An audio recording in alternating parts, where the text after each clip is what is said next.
OK, alors on est rendu dans notre module 2. Je m'excuse, j'ai encore ma toux, je vais essayer de pas trop tousser. Donc, on va commencer avec le système osseux. Ensuite, on va voir les types d'articulation et ensuite, on va voir la partie musculaire. Alors, on commence avec le système osseux, le système squelettique. Donc, ton squelette est divisé en deux grandes parties. Alors, on a en jaune le squelette axial qui inclut ta cage thoracique, ta tête, ta colonne vertébrale jusqu'à la dernière vertèbre. Alors, ça, c'est le squelette axial en jaune. Et ensuite, en vert, on a le squelette appendiculaire. Donc, ça veut dire que c'est des appendices qui se rajoutent. Donc, toute la partie des bras, des hanches, des jambes, c'est le squelette appendiculaire. Voici un os, comment ça ressemble. Donc, on a d'abord deux types d'os. On a les os qui sont courts et les os qui sont plats. Souvent, les os plats sont beaucoup plus longs, comme les vertèbres, un exemple. C'est un exemple d'os plat. Et tes vertèbres, c'est un exemple d'os court. Si on regarde l'os long, ici, on a différentes parties. La partie centrale, où il y a le vide avec la moelle osseuse, ça s'appelle la diaphyse. C'est la partie qui va grandir lorsque l'os va grandir. On a la métaphyse ici, qui est un peu l'endroit d'intersection entre la diaphyse et le bout de l'os. La métaphyse va finir par disparaître là, en 17 à 25 ans quand la croissance va être terminée. Et au bout, on a l'épiphyse, qui est vraiment le bout de l'os. Au bout de ça, tu as un petit peu de cartilage ici qui va permettre aux os de bouger un sur l'autre. Alors, trois grandes parties à l'os. La diaphyse, qui est la partie centrale, les épiphyses, qui sont les parties du bout, et entre les deux, on a une espèce de zone de transition qui s'appelle la métaphyse. Alors, comment un os grandit? Ça commence avec du cartilage. Okay? Un peu comme tes oreilles, là, ou ton nez, c'est du cartilage. Donc, ça, c'est l'étape 1. Donc, au niveau de l'embryon, ce n'est pas encore des os, ce n'est pas dur, c'est du cartilage, c'est mou, c'est flexible. Il va commencer à avoir un petit noyau osseux, donc fait de calcium, qui va se faire dans le centre de l'os. Et ça, là-dedans, les cellules cartilagineuses qui sont là vont faire énormément de mitose, fait qu'il y a de la masse qui va se rajouter. Ça va commencer à étendre l'os, donc ça va l'étirer. OK? Ça va créer nos deux épiphyses au bout. La transition entre les deux, la métaphyse et la diaphyse dans le centre. Plus il y a de division dans les cellules cartilagineuses au niveau de la métaphyse. OK? Donc, nos cellules qui font la mitose sont au niveau de la métaphyse. Entre l'épiphyse et la diaphyse, elles vont faire de la mitose, je m'excuse, faire de la mitose, faire de la mitose, faire de la mitose, et ça allonge, allonge, allonge, allonge l'os, jusqu'à temps qu'on arrive avec l'os mature. La fin de la croissance chez l'humain se fait en 17 à 25 ans. Ça fait que la métaphyse va terminer de faire de la mitose. On l'appelle aussi le cartilage de conjugaison. Ensuite de ça, on va avoir la partie vide ici avec la moelle osseuse. La diaphyse va avoir sa pleine longueur et on va avoir nos deux épiphyses qui sont les deux bouts. Donc ça, c'est pour la croissance d'un os long. Maintenant, on va voir les articulations parce que les articulations sont en lien direct avec les os. On a trois sortes d'articulations dans notre corps en fonction de leur mouvement.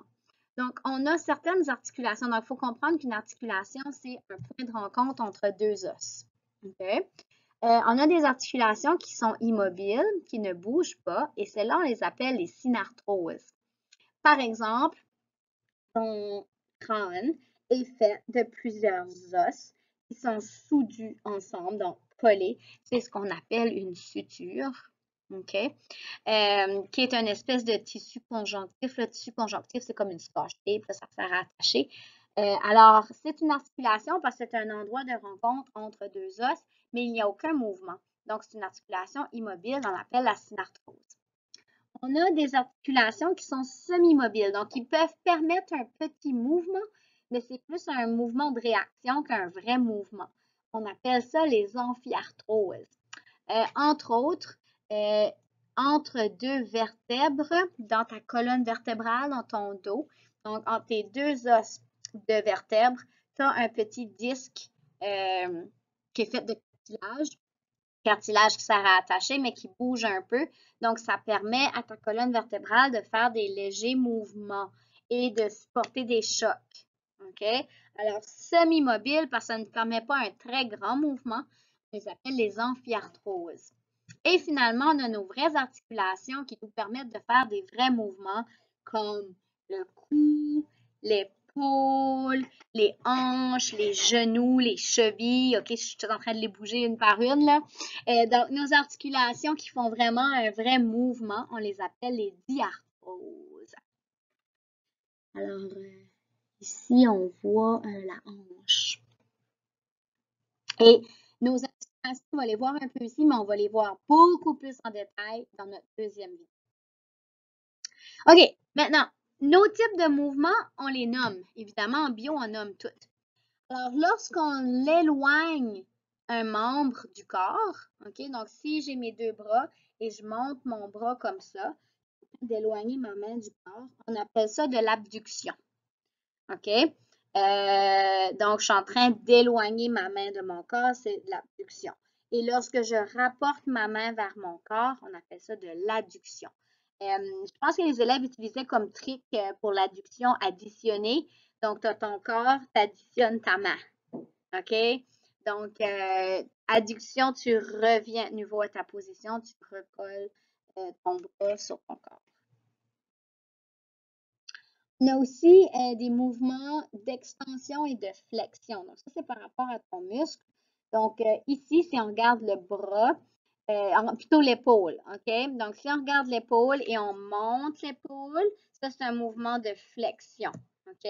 Mais si je recule mon épaule, ça, c'est de l'extension, OK? Parce que je suis en train d'étirer mon muscle, alors que si je fais ça, je suis en train de plier mon muscle, je suis en train de plier, c'est pour ça qu'on l'appelle la flexion. Même chose pour la tête, OK? Je plie mes muscles, je fais ma flexion, j'étire mon muscle, je fais de l'extension. Okay? Donc, quand je penche ma tête par en avant, c'est de la flexion et lorsque je recule, c'est de l'extension. On peut le faire avec le bassin, OK? Alors, si je penche par en avant, je suis en train de plier mon bassin, donc je fais de la flexion. Et si je recule par en arrière avec mon bassin, je suis en train d'étirer mon muscle, je fais de l'extension. Ici, on revoit de nouveau le mouvement du bras, donc l'abduction lorsque j'éloigne mon bras du corps et de l'adduction lorsque je rapporte mon bras. On peut faire la rotation. OK? Alors, ma tête peut faire une rotation comme ça. Donc, ça roule comme ça. Donc, je pense que c'est ceux-là les plus importants qu'on voit en bio 2. Alors, l'abduction puis l'adduction, la flexion et l'extension, puis la rotation. Vous pouvez aller voir ces petites vidéos-là, ça va bien vous les expliquer. Un autre exemple ici. Alors, si tu regardes le pied et si tu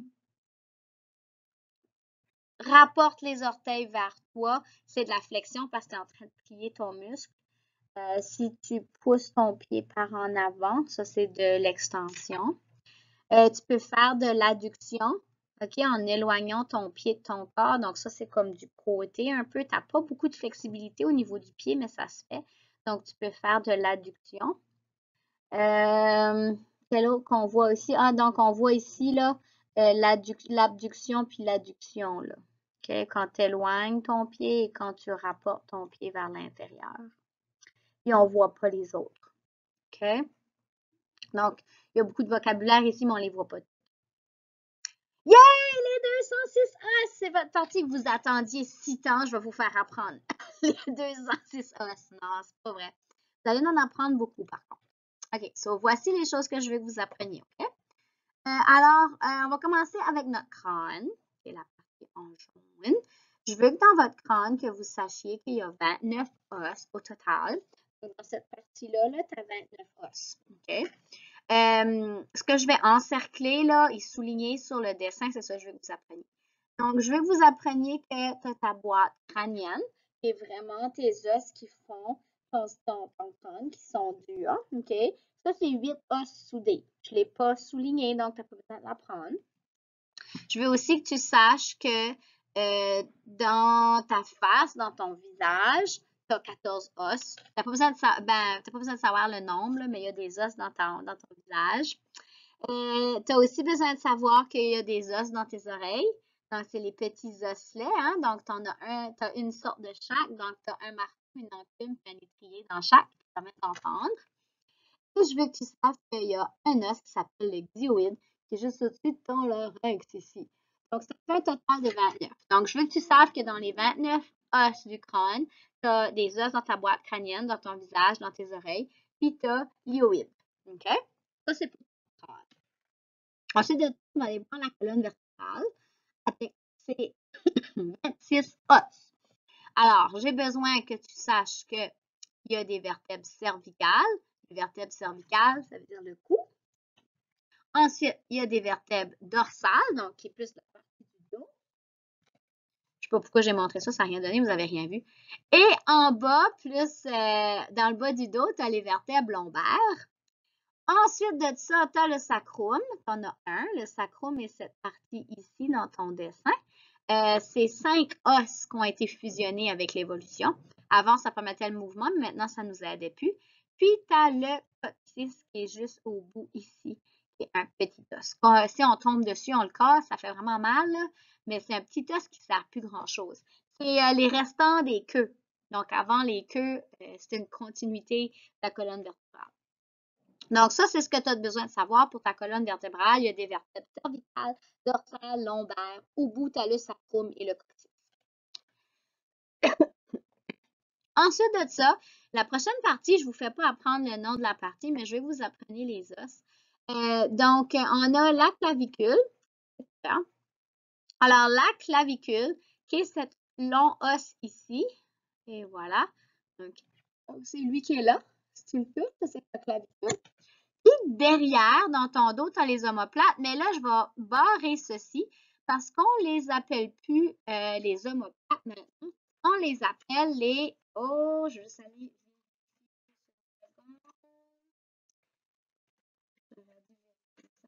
Je vais juste être sûre d'écrire comme il faut. Le scapula. OK? Donc, je voulais juste être sûre de vérifier, de l'écrire comme il faut. Alors, scapula. Donc, ça, c'est derrière. C'est le gros os qui est en triangle dans ton dos ici. Avant, on appelait ça les omoplates en bio, mais maintenant, on a décidé de le renommer le scapula. Donc, c'est le gros triangle qui est là et le gros triangle, puis c'est dans ton dos. Donc, c'est un os dorsal. Ça, c'est dans ta ceinture scapulaire, mais je n'ai pas besoin que vous appreniez ceinture scapulaire. Donc, sachez qu'il y a 2 clavicules et 2 scapulas. OK? De un de chaque bord. Donc, une clavicule, 2 clavicules, une scapula, 2 scapulas. Ensuite de ça, dans ton thorax, tu as 24 os. Tu as 24 côtes, c'est-à-dire 12 côtes de chaque bord. Alors, c'est ça. Donc, les côtes, c'est petit ici, là. Je vais essayer de vous les montrer du mieux que je peux. Donc, 12 côtes de chaque bord. 1, 2, 3, 4, 5, 6, 7, 8, 9, 10. Tu as le bout ici, là, 11 et une petite ici, 12. Donc, ça fait 12 de chaque côté. Vous apercevez que les deux du bas, c'est des côtes flottantes, donc ils sont pas attachés avec du cartilage. Donc, 12 de chaque côté, ça fait 24 côtes. Et les côtes s'attachent au sternum, qui est la partie ici. OK, une partie osseuse. OK, donc ça, c'est pour ton thorax. C'est 24 os. 25 os. OK, donc tes 24 côtes plus ton sternum. Ensuite, on descend, on va dans le bassin. Le bassin, tu as 2 gros os qui sont importants, un à gauche, un à droite. Les 2 os iliaques. OK? Alors, c'est cet os ici et cet os ici. 2 iliaques qui font qui font bouger ta hanche. OK? Bon, OK, fait que ça avance nos choses. Maintenant, on va parler des bras. OK? On les appelle les membres supérieurs. Donc, dans nos membres supérieurs, on a 60 os, 30 là, 30 là. OK? 30 de chaque bord. Donc, voyons voir qu'est-ce qu'on a. Le début du bras ici, la longue partie entre mon épaule et mon coude, j'ai mes humérus. OK? Donc, alors, mes 2 gros os ici, ce sont mes humérus. Et ensuite de ça, encore une chose, là, ils ont changé le nom ici. Là, je vais aller chercher le nom. Ça ne sera pas long. Ça, c'est la jambe. Je vais juste être sûre de bien l'écrire. OK. Dans notre avant-bras, donc entre la main et le coude, ici, j'ai 2 os. Et si tu touches un peu, tu vas sentir tes 2 os. Tu as le radius et le cubitus. Ben, ça, c'est notre vieille épellation. Ça fait qu'on va aller enlever le cubitus, même qu'on l'appelle maintenant, et on l'appelle le ulna. Ulna. Et voilà, U-L-N-A. Et pour savoir de quel côté, du bord de ton pouce, c'est ton radius. Du bord de ton petit doigt, c'est l'ulna. Petit doigt, ulna, pouce, radius. OK? Ensuite de ça, on est rendu à notre main. OK? Donc, le début de ma main, on a les carpes. Donc, on a 16 carpes, 8 carpes dans chaque main. Les carpes, c'est les petits os ici qui sont comme plutôt carrés. OK? Ensuite, on a les métacarpes. 10 de chaque bord, 5 de chaque bord, 10 au total. Donc, ça, c'est la première partie des doigts ici. Donc, 5 là et 5 de l'autre bord, ça fait 10 métacarpes. Et ensuite, on a des phalanges. Donc, ça, c'est tous les bouts des doigts. OK, ça fait 14 de chaque côté. 14 phalanges là. 14 phalanges là. Donc, ça fait les 60 os dans les 2 bras. 30 os par bras. Et si tu regardes les membres inférieurs, qui est les jambes, c'est le même nombre d'os. OK? Donc, 30 os dans une jambe, 30 os dans l'autre jambe. Et ça ressemble assez au bras. Donc, ton premier os, tu en as juste un. Ça, c'est ton fémur. OK? Donc, ton gros os dans la cuisse. Puis, par-dessus j'ai un blanc de mémoire. Par-dessus ton genou. Je me rappelais plus de genou. Tu as la rotule. OK, qui est un petit morceau d'os là, qui est assez flexible, qui peut avoir un certain mouvement. Ensuite de ça, tu baisses dans ta jambe et on a 2 noms d'os. Et là, je vais falloir que je n'enlève un encore parce qu'on ne nomme plus le péroné maintenant. On l'appelle, là aussi, je vais faire sûr, le fibula. Fibula. Moi, je n'ai pas été élevée en bio avec ces termes-là, le scapula, l'ulna, puis le fibula, ça, ils mêlent encore un peu. Donc, dans ta jambe, donc, tu as un tibia dans une jambe et un fibula. Puis, le fibula, c'est le petit os, alors que le tibia, c'est le gros os, le plus gros des deux. Et si tu regardes ton pied, c'est le même principe que la main. Donc, au lieu d'avoir des carpes, des tarses, alors 7 tarses par, par pied, donc le début ici. Ensuite, tu as 10 métatarses, donc 5 d'un bord et 5 de l'autre bord. Et ensuite, tu as des phalanges, 28 phalanges, donc 14 phalanges, qui est le bout de tes orteils. Alors voilà, après que tu as appris ceci, tu auras appris presque les 206 os du corps humain. Hein? C'est pas si pire que ça, parce qu'il y en a beaucoup qu'on peut regrouper. Puis, je vous demande pas d'apprendre tous les os de la boîte crânienne, puis du visage, ça vous en enlève proche de 22 à pas apprendre. Si tu regardes les noms, là, tu ne veux pas les apprendre.